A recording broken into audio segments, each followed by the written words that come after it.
seorang tokoh politik veteran Sabah, Bung Mokhtar Radin, telah meninggal dunia. Dengan penuh duka cita dimaklumkan bahawa Bung Mokhtar telah menghembuskan nafas terakhir pada pukul 1.46 pagi ini di sebuah hospital swasta di Kota Kinabalu.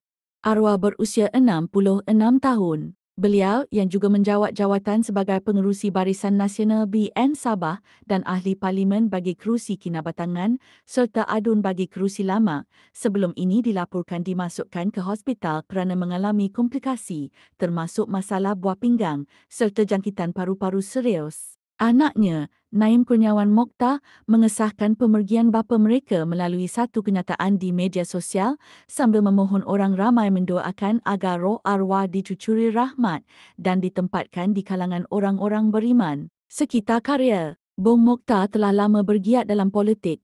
Beliau memenangi kerusi Parlimen Kinabatangan pada tahun 1999 dan mempertahankannya selama 6 penggal. Beliau juga pernah memegang pelbagai jawatan penting di peringkat negeri Sabah, termasuk peranan sebagai pemimpin utama BN Sabah. Kematian beliau pasti meninggalkan satu kekosongan besar dalam arena politik Sabah dan nasional, terutama buat penyokong dan ahli serta masyarakat di Kinabatangan dan Lamang. Kami di sini mengucapkan takziah kepada seluruh ahli keluarga, rakan-rakan dan pihak berkaitan atas kehilangan ini.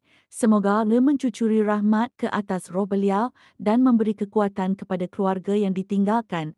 Al-Fatihah.